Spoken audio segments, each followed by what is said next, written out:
Hi, Mary Oldham here, and it is day 7, which means I am partway through my one book a day of the books I've written, the 17 behind me, and today we're up to the standalone crush. And if you haven't guessed by now, there's a little spark of truth in every one of my books, whether it be a dating experience or something that happened in my life that I repurpose into a book.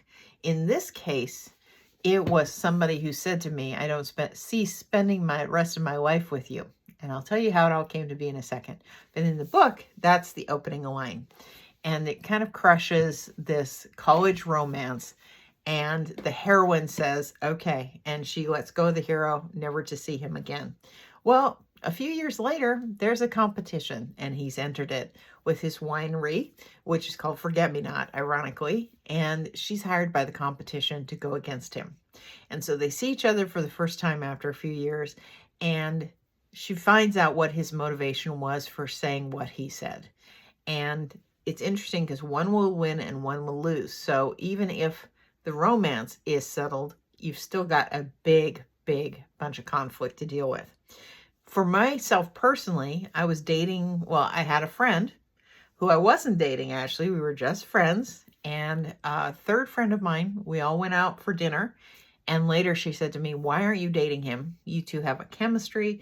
You two are so alike. I think it would be really fantastic. And the next day he showed up. I was living in an apartment at the time, and he said, how do you feel about me? Do you think we should be more than friends? Now is your time to tell me exactly how you feel about me. And I said, well, I sometimes think that we should see where this would go. And he looked right at me and said, well, it's never going to happen. I will never feel that way about you. And I'd like your friend's phone number.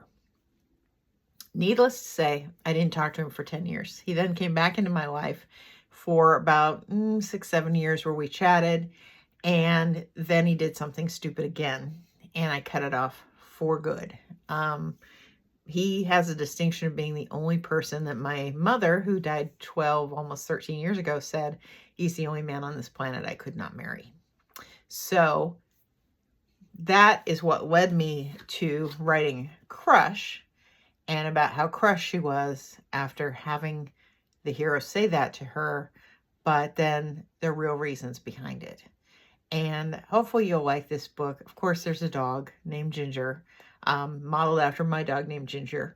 So it's kind of fun, and it's at Yam Hill in Portland, outside of Portland, which I've been to and exists and is our winery area. So this book is available Amazon, Kobo, Barnes & Noble, all the places where you would find a book. It's available. So try it out. See if you like it. Let me know what you think. Thanks so much.